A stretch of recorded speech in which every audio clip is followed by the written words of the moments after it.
New Mexico desert enters a plea deal. What's next for Jenna Farrey? And what could a guilty verdict mean for Jeffrey Farrey, who is awaiting trial? His lawyer weighs in on both cases.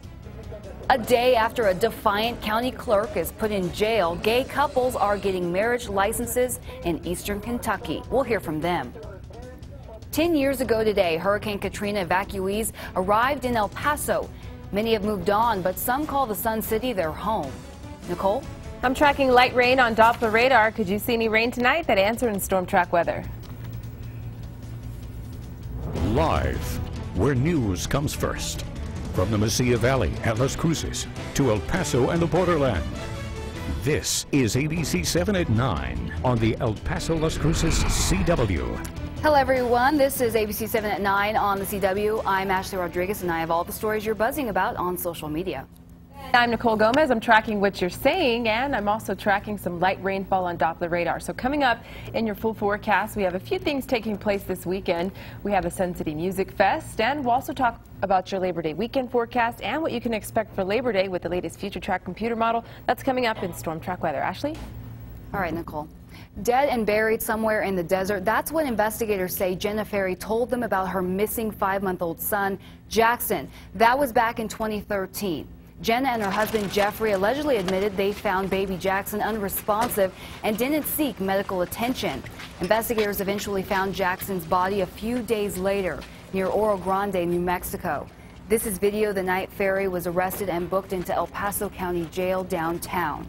Today, Jenna Farrey pleaded to 1 count of injury to a child. She's been sentenced to 35 years in prison. Court officials tell us she will be eligible for parole when she serves half of that sentence.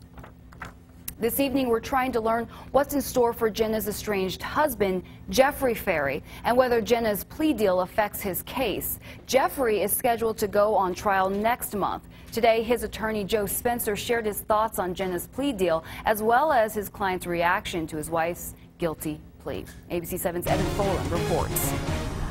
I mean, if you're asking me, do I think it's a fair sentence? I do think it's a fair sentence. You know, she's a young girl. She did not intentionally take the life of that baby. She was neglectful. She was reckless. She was negligent. She was careless. She did not act as a mother should have acted. And I think that's going to be inappropriate. It wasn't an intentional act on her part. Spencer says Jeffrey Farrey is relieved his wife is accepting responsibility for her actions. Jeffrey has been charged with injury to a child by omission and could be sentenced to life in prison if he's convicted. According to Spencer, the jury reviewing Jeffrey's case will not know of his wife's punishment, meaning Jeffrey could serve more time in prison than his wife if he's convicted. We understand the Herculean task that we have before us, and that is we still, at the end of the day, we still have a dead baby. Did Jeffrey do everything in his power to prevent that? I think he did a lot, but Jenna had a lot of control and was responsible, the major caretaker of that child. Spencer says Jenna has reached out to Jeffrey several times, but he has not responded. Today, we also learned from Spencer their other son, Blake, is now in the custody of Jeffrey's parents. A retired doctor from Las Cruces has been indicted on sexual assault charges dating back to the 80s when he was working in New Hampshire. He's 75-year-old Thomas Packard. We don't have a mugshot of him just yet, but here's what we do know so far. From our New Mexico mobile newsroom, a grand jury indicted Packard on a dozen counts of felony sexual assault. His accusers, who are now in their 40s, were between 10 and 13 years old when the alleged crimes took place. According to the indictment, between 1984 and 1985, Packard penetrated the girls with a finger or an unknown object for sexual arousal. Packard worked in North Conway, New Hampshire before moving to Las Cruces. He is not in custody, but an arraignment is scheduled for September 16th. Packard faces between 10 to 30 years in prison for each charge. We've been in contact with authorities in Carroll County in New Hampshire for information on Packard and his upcoming arraignment. As soon as we get more information, we will let you know. Border officers say a woman was with her 1-year-old son and 16-year-old sister when she allegedly tried to smuggle more than 9 pounds of cocaine. 21-year-old Jessica Melissa Garcia of El Paso was crossing at the Isleta port of entry. She was stopped after Border Patrol officers had been performing sweeps of the cars waiting in line.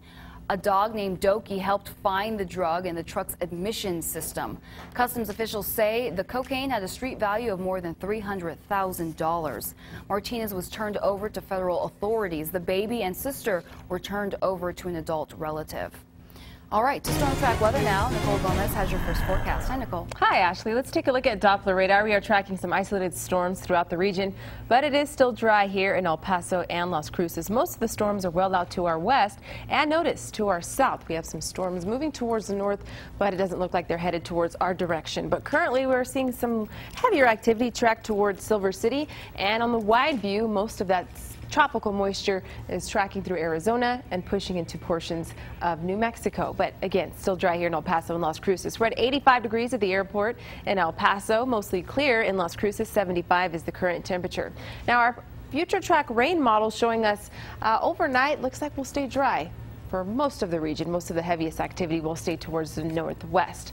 But temperatures will be cooler tomorrow. The clouds will stick around. We'll talk about the rain chances for your weekend and your weekend forecast. That's all coming up in just a bit. Ashley? All right, thanks, Nicole. Let's go ahead and take a quick look at our traffic conditions. A live look outside from the TxDOT traffic cameras. I-10 Horizon, a little blurry out there. I-10 Harnose, a little blurry out there too. But good news, there's not much traffic on the roads. People are taking it easy on this Labor Day weekend. We'll let you know if there's any alerts that come up during this newscast.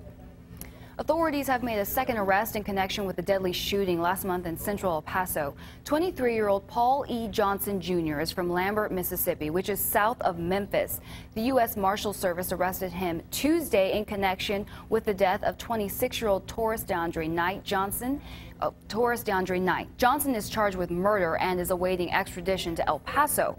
A police spokesman says Johnson and Cortez Devontae Thomas shot Knight multiple times on the morning of August 5th.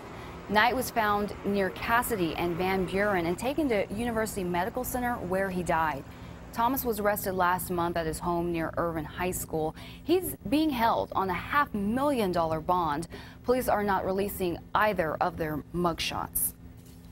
Late last month, our nation marked the grim 10-year anniversary of Hurricane Katrina's landfall in New Orleans. Katrina hit New Orleans the morning of August 29, 2005. It had already been raining heavily for hours when the storm surge arrived. It overwhelmed many of the city's unstable levees and drainage canals. The damage to 80% of the city was devastating. There was more than $100 billion in damage. Nearly 2,000 people lost their lives, and hundreds of thousands of people living in that region left their homes to seek refuge in other cities. Today marks exactly 10 years since the first of Hurricane Katrina evacuees arrived here in El Paso.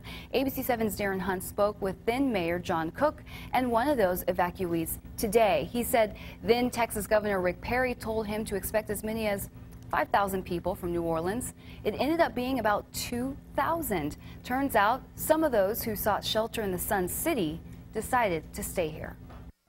We shook their hands, welcomed them to El Paso, and told them we were going to take care of them while they were here. John Cook speaks proudly of how El Paso handled Hurricane Katrina evacuees during his time as mayor. It was a very proud time for El Paso. It was a proud time to be the mayor and to see the community get together. Cook, an Army veteran in charge of refugee camps while in Vietnam, said that experience came in handy. El Paso gave them a really warm welcome, probably one of the most welcoming cities that any of the evacuees ever went to was El Paso. And a lot of those folks decided that they wanted to stay in El Paso. Folks like New Orleans native Tyrone Griffith, who still lives in El Paso. When the hurricane came, it sounded like a freight train was coming through it. He remembers Hurricane Katrina hitting New Orleans a decade ago like it was yesterday. You saw a lot of bad things. Yeah, I saw floating bodies and a lot of dead animals. He initially stayed behind in New Orleans to help, but once he was evacuated, Griffin was glad he was brought to El Paso. When I first came here, we was at the airport. I got my first burrito, you know, spicy hot, you know what I mean? But it was delicious. When Katrina hit New Orleans, Griffin was working as a groundskeeper at a golf course. He eventually landed a job in El Paso as a groundskeeper here at the convention center, the same place he was evacuated to. It's a job he still has today. And I just told him I'm a very good worker, just give me a chance, and they gave me a chance, and here I am. Griffin said family and friends have tried to get him to return to New Orleans. They want me to come back, but I want to stay here. I love the people here. You ever going back? Only when the Saints win the Super Bowl. The New Orleans Saints did win the Super Bowl in 2009, but Griffin was unable to get back for that. He lives downtown and said he enjoys going to games at our new ballpark.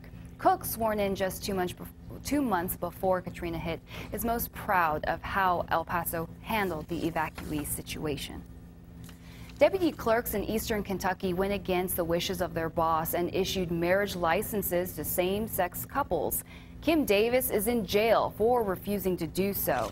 James Yates and William Smith had tried to get a marriage license 5 times before. Each time, the Rowan County clerk had turned them away, citing her own religious objections. Today, Davis's subordinate handed them their license.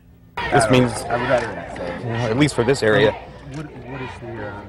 civil rights are civil rights, and they're not subject to belief. Davis's husband says his wife is ready to stay in jail as long as it takes. He says she will not resign. The judge in this case says Davis will remain in jail at least a week, and he'll revisit his decision after other clerks have had time to comply with his order to issue marriage licenses to gay couples. Still to come here on ABC-7, turf or natural grass? Voters in the Isleta district can decide what their kids will be playing on. We'll explain in the story at 9. Plus, location, location, location. Derek talking about Club 101. It's been a year since it returned to downtown, but it won't be there much longer. And I'll let you know if we're tracking any rain for your holiday weekend. That's all coming up in SttormTrack weather after the break. This is ABC 7 at 9 on the CW, where you don't just watch the news, you're part of the story.